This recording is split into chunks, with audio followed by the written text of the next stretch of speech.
একটি সূরা আনয়ন করার তো কোনো ব্যাপারই না। পৃথিবীতে এত বই পুস্তক লেখা আছে, এত কোটি কোটি কথা লেখা আছে, হ্যাঁ কিনা? একটা সূরা কি কত ধার্মিক বই আছে, তাতে লেখা আছে যেটা নির্ভুল মুক্ত 717। তো আমি যতটুকু উপলব্ধি করেছি আল্লাহর থেকে, এই ইহার অনুরূপ একটি সূরা মানে এই কোরআনের যে মৌলিক শব্দ, যে কোনো একটা সূরা বেছে নেন, যে শব্দ আল্লাহ বর্ণনা করেছেন, এখানে বলছে আল্লাহ ব্যতীত অপর যাকে পারো আহ্বান করো, মানে কি যে আল্লাহ যে কথাগুলি বলেছেন সেই কথাগুলি সব কিছু বাদ দিয়ে তুমি একটা নতুন শব্দ বানাও, নতুন একটা সূরা এর মতো করে সাজিয়ে আনো। পারবে? আমি তো পৃথিবীর কারোর পাইনি যে বলে যে এরকম সব সাংঘর্ষিক এইভাবে হয়েছে, এইভাবে হয়েছে। তো আমি তো পাইনি পৃথিবীর যে কোরআনের বাইরে একটা মৌলিক বাক্য পাওয়া গিয়েছে। যতটুকু আমি শুনেছি, বুঝেছি, পড়েছি, একটা শব্দ আমি পাইনি। আল্লাহ যে শব্দগুলি বর্ণনা করে দিয়েছেন এর বাইরে তুমি একটা সূরা বানাও তো, সব তো একা একাই স্বীকার করেন। বুঝছেন স্যার? আপনি চুল কালো করে আপনি বলতে পারেন আমি বড় বৈজ্ঞানিক, কিন্তু ওই চুল ওটাকে বন্ধ করতে পারবেন আপনি? আপনি পারবেন যে আপনার যে আয়ু দিন দিন বৃদ্ধি হয়ে যাচ্ছে এটা প্রতিরোধ করতে? আপনি যে দিন দিন মৃত্যুর দিকে এগিয়ে যাচ্ছেন, আপনি কি ওটা নিয়ন্ত্রণ করতে পারবেন? তখন তো আমি মনে করবো হ্যাঁ অবশ্যই আপনি বড় বৈজ্ঞানিক। প্রতিক্ষণ আপনি যে অভাব অনটনার ভয় করেন, যখন এই অভাব অনটনার ভয় কমে যাবে অন্তর থেকে, আমি বলবো আপনি অভাব মুক্ত। একটি আয়াতে এটা বর্ণনা হয়েছে যে যাদেরকে অনাথা থেকে মুক্ত করা হয়েছে তারা বহুত কল্যাণ পেয়েছে। এটা আমি অন্তর থেকে অনুভব করেছি, দেখেছি। মানুষের মধ্যে কিছু মানুষ এমনও আছে যে তাদের কিছুই নেই, কিন্তু তারা বিন্দাস ঘুরে বেড়াচ্ছে। আবার এমনও মানুষ দেখেছি সবকিছু আছে, দুনিয়ার সুখ সম্ভোগ সবকিছু আছে, কিন্তু তাদের কাছে কিছুই নেই। তারা এমন ভাবে দুনিয়ায় তালাশ করছে যে দুনিয়া সবকিছুই যদি তার হয়, তারপরেও তার খাইশ আর কি আছে। বহুদিন আগে একটা প্রাণী দেখা গেছিল এবং তার সম্বন্ধে বর্ণনা করা হয়েছিল যে এ ऐसी जीव है कितना भी खाए इसका भूख ही नहीं मिटता। তো সেই প্রাণী ও ওইদিকে দেখিয়েছে, কিন্তু আমি আমাদের মধ্যে দেখেছি নিজেদেরকে ওই জায়গায় রেখে আমরা এমন একটা প্রাণী, দুনিয়া খেয়ে ফেল দিলেও ডাকার পর্যন্ত তুলবো না, আর কি ঢেকুর পর্যন্ত তুলবো না। দুনিয়া কি এই বিশ্ব জগৎ খেয়ে ফেলে দিলেও আমাদের ক্ষুধা এমন একটা ঢেকুরো পর্যন্ত তুলবো না। আমরা এত ক্ষুধার্ত, আমরা দুনিয়া এমন ভাবে তালাশ করছি। বলেন এই সব চ্যালেঞ্জের জায়গায় আমরা হেরে যাচ্ছি, আমাদের ইমান আছে কোনো অংশে? যা কিছু আমরা মন মোতাবেক করছি সেগুলো তো উত্তর দিল। তারা যারা অনুমান ভিত্তিক চলছে তারা কোন জায়গায় আছে? তুমি বলছো তো গর্তই পড়বে, আল্লাহ বলিনি, তাও তুমি বলছো গর্তই পড়বে। অনুমান কোনো কাজে আসে না। ভালো জায়গায় থাকবে তার গর্তে পড়বে। শিক্ষা দিচ্ছে না তো এই কারণে। আচ্ছা, আমি কতটা নিতে পারি সেইটাকে দেখেন। তাহলে আমরা এখানে সমস্ত রাশিকে চ্যালেঞ্জ দিলাম। আল্লাহর রসুল রেখে গিয়েছেন যে বার্তাগুলি আল্লাহর বলা, সেটা হচ্ছে এই, যদি তোমরা মনে করো নিজেদেরকে শিক্ষিত, জ্ঞানী, দার্শনিক, বুদ্ধিজীবী, তাহলে আল্লাহর সূরার মতো একটি সূরা তোমরাও আনয়ন করো, যদি তোমরা তোমাদের দাবিতে সত্যবাদী হও। তাহলে এটা অ্যাকসেপ্ট করার জন্য তো মানুষ প্রয়োজন। রসুল তো এখানে নেই, আল্লাহ রসুল সালামুল মোহাম্মদ এখন তো উপস্থিত নেই, প্রেজেন্ট নেই। তাহলে আমি এখন আসি, তাহলে আমাকে এই হালটা ধরতে হবে যখন আমি এটা বর্ণনা করছি এত গভীর নিয়ে, হ্যাঁ কিনা? তো আসেন, আমি এই অনলাইন মাধ্যমে তাকেও বলছি যদি সে আনতে পারে এমন ধরনের কোনো বিষয় আসায়, তো আমি অনলাইন মাধ্যমে যা আমাদের সদস্যবৃন্দ আছে প্রত্যেকেরই নিষেধ করে দেবো যে কোরআন মিথ্যা প্রমাণিত হয়ে গেছে। আপনি প্রচার করলে হয়তো কজন আর করতে পারবেন, একজন কি দুজন কি 10 জন, তাও আপনার জানের ভয় আছে। কিন্তু আমরা তো এক জায়গায় বসে লক্ষ কোটি মানুষের কাছে পৌঁছে দিতে পারবো, সেই প্রচারটুকু আমরা করে দেবো। আর এছাড়া বড় কি বলা যায় স্যার? কি বলা যায় যে অর্থ সম্পদ ও তো যখন তখন চ্যালেঞ্জ করবেন আমরা অ্যাকসেপ্ট করে নেবো। অ্যাকসেপ্ট করা যায় না? গ্রহণ করে নেবো কেউ যদি চ্যালেঞ্জ করে যে এত টাকার বিনিময়ে আমরা একটা সূরা বানিয়ে দেখাবো আপনাদের, মেনে নাও।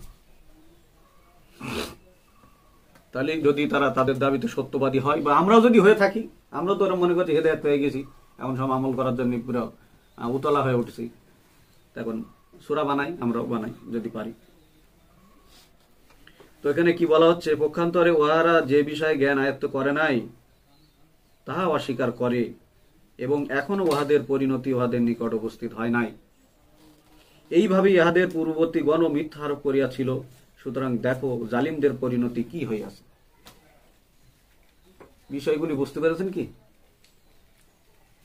এই কিতাবের জ্ঞান, বুঝ, বুদ্ধি কিছুই পাইনি, কিন্তু কোরআন প্রচার করে যাচ্ছি। পৃথিবীতে কোন ব্যক্তিটা আছে যে কোরআন প্রচার করে না, যে নিজেকে মুসলিম বলে দাবি করে, মুসলমান বলে দাবি করে, সে যে যার দলেই হোক না কেন, বলে তো কোরআন নির্ভুল, কোরআন জীবন ব্যবস্থা সঠিক, সবাই বলে তো, কিন্তু নিজেদের ক্ষেত্রে তো এটা রাখছেন। তো এই যে আগে আগে লাফিয়ে লাফিয়ে বলতে এসছি, এই কোরআনের জ্ঞান বুঝকে আল্লাহ আমাদের দিয়ে দিয়েছে। কাকে জিজ্ঞেস করবে এটা? বলো তুমি আমার নিন্দা করছো, কাকে জিজ্ঞেস করেন? আপনার কাছে একটা মিটার আছে, আমি মিটারটা এখন জাগ্রত করছি, ওই মিটারটা হচ্ছে আপনার অন্তরে জিজ্ঞেস করেন যে আল্লাহ যে কথাগুলি বর্ণনা করছেন, আমার কথা শুনে যেটা বুঝলেন, তো আপনার অন্তর কি সাড়া দেয় যে আপনাকে আল্লাহ রাস্তা দেখাচ্ছে না আপনি রাস্তা দেখাচ্ছেন? আপনার মধ্যে কোনো সাড়া এসছে আল্লাহর পক্ষ থেকে? যদি আসেনি তাহলে মনে করেন আপনি সঠিক পথে না। আপনার অন্তঃকরণ বলে দেবে যে আল্লাহর পক্ষ থেকে আপনাকে সাড়া আসছে। আর যখন আপনি নিজেই সাড়া দিচ্ছেন, তখন মনে করেন আপনি সঠিক জায়গায় নেই। সাড়া আসে, আলহামদুলিল্লাহ, আসুক, আসতে দেন। আল্লাহ বলছে একটা আয়াতে মুমিনদের বিষয়ে বর্ণনা, যেটা আমাদের মকবুল স্যার বলছিল, যে মুমিন তো তারা যখন তাদের সামনে কোরআন পড়া হয় তাদের অন্তঃকরণ কেঁপে ওঠে। তোমার অন্তঃকরণ কেঁপেছে? এক সময় আমি আয়াত বলেছি, তাহলে তুমি মুমিন হন। মিথ্যা ঢং করছো।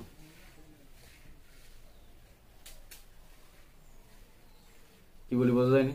এখানে কাউকে নিন্দা করেছে আমি? কোন আয়াতই বললাম। আল্লাহ বলছে এখানে যে মুমিন তো তারা যাদের সামনে কোরআন পড়া হলে তাদের অন্তঃকরণ কেঁপে ওঠে। কাঁপছে না কেন? তার প্রথম রুলস তোমরা ভঙ্গ করেছো। প্রথম রুলস ছিল যখন কোরআন পড়া হয় তখন নিশ্চুপ থাকো এবং মনোযোগ সহকারে শোনো। নিশ্চুপ ছিলেন, এ গরম আছে অমুক তমুক, তাদের মনে থাকে অমনোযোগী। শুনছো কিন্তু শোনার মতো শুনছো না। এখন যদি আমি এখানে বসে বসে কোনো বিষয়ের ভাগ বন্টনের কথা বলতাম যে 5 লক্ষ করে টাকা আমি দেবো, তাহলে ওই টাকাটা কোন প্রসেস মাধ্যমে তুমি বাড়ি নিয়ে যাবে, এইটা তোমার অন্তর গভীরতার মধ্যে একেবারে কি বলা যায়, যে গভীর মন দিয়ে তুমি শুনতে, ওটা অন্তরস্থল থেকে তুমি শুনতে যে ওই টাকাটা আমি কিভাবে বাড়ি নিয়ে যাবো। আবার মেলা সমস্যা আসতে পারে, চুরি টুরি হয়ে যাবে, প্রবলেম একটা হয়ে যাবে, তাহলে অ্যাকাউন্টে দেবে কি, এইগুলো ঠিক অন্তঃকরণ দিয়ে শুনতে। তাহলে এই শুনছো না কেন? এই এখনো ইহার জ্ঞান আয়ত্ত করে নাই। এই যেমন এখনো মানুষ যারা কোরআন প্রচার করছে, এই জ্ঞান আয়ত্ত না করেও তারা নিজেদেরকে হেদায়েত প্রাপ্ত মনে করছে, জ্ঞানী মনে করছে, শিক্ষিত মনে করছে কিনা, তারা প্রচার করছে। আমি তাদেরকে নিন্দা করছি না, আমি জাস্ট বলছি যে আমরা আমাদের দিকে দেখবো যে আমাদের অন্তঃকরণ কি আল্লাহর জন্য সাড়া দিয়েছে? আমরা কি আল্লাহর দেখানো পথের উপরে চলছি যেভাবে আল্লাহ বলেছেন? তো আমরা ফিরে আসি। এইভাবে যারা এখন প্রচার করছে এবং যারা পূর্বে প্রচার করেছিল, তারা আল্লাহর প্রতি মিথ্যা আরোপ করেছিল। সত্য কথা হলো এটা, বোঝা যায়নি? আপনি যেসব কথা বলছিলেন, আপনি যখন উত্তর দিতে পারেন, কেন আপনার কনসেপ্ট ওটা না। আপনি খামোখা কারোর সঙ্গে ভালো সাজার জন্য কিংবা বড় হওয়ার জন্য কিংবা আল্লাহর বড় করার জন্য আপনার অজান্তে তো সেইগুলো আপনি বলতে গিয়েছেন। বুদ্ধি না পাওয়ার পরও, অন্তর্দৃষ্টি সম্পূর্ণ ব্যক্তি না হওয়ার পরও এগুলো বলতে গিয়েছেন তো এরকম হাজার কোটি কোটি মানুষ যাচ্ছে সম্মান পাওয়ার জন্য, সম্মান প্রাপ্ত হওয়ার জন্য, সবকিছু তারা করতে যাচ্ছে। তো এই যে যারা গিয়েছে জ্ঞান প্রাপ্ত হয়নি, আল্লাহ থেকে পায়নি, তারা আল্লাহর প্রতি মিথ্যা আরোপ করবে। পূর্বেও করেছিল, এখানে তাই বর্ণনা আছে। দেখেন, এইভাবে ইহাদের পূর্ববর্তীগণ মিথ্যা আরোপ করিয়াছিল। সুতরাং দেখো জালিমদের পরিণতি কি হইয়াছিল। পরে আয়াতে দেখেন, উহাদের মধ্যে কেহ ইহাতে ঈমান আনে এবং কেহ ইহাতে ঈমান আনে না। তোমার প্রতিপালক অশান্তি সৃষ্টিকারীদের সম্বন্ধে ভালো করেই জেনে আছেন। এবার খেয়াল করেন, এই অশান্তি সৃষ্টিকারীকে, যে হেদায়েত পায়নি অথচ হেদায়েতের দাবিদার, যেমন আমি। অন্তর্দৃষ্টি নেই, চোখ নেই, কান নেই, কিন্তু সে মানুষকে চোখ দিয়ে রাস্তা দেখাচ্ছে, আবার কানে শোনাচ্ছে, হেদায়েতের পথের দিকে ডাকছে, বলছে। তো যখন আল্লাহ আপনাকে রাস্তা দেখাচ্ছেন, আপনি কাউকে রাস্তা তো দেখাবেন তখন। তো যে রাস্তাটা দেখাচ্ছেন ওই রাস্তাটা আল্লাহ বলছে আল্লাহর প্রতি আপনি মিথ্যা আরোপ করছেন। আপনার অন্তঃকরণ সাড়া দেয় না এর প্রতি, আপনার কন্দন করে না এই আয়াত পড়তে পড়তে, আপনার মধ্যে এই বুদ্ধি আসে না। এ কি, কোন মেশিন দিয়ে মাপবেন? আপনি নিজেই বুঝতে পারবেন। যখন আল্লাহ সাড়া আসবে আপনি বুঝতে পারবেন যে আল্লাহ পাক আপনার ডাকে সাড়া দিচ্ছে।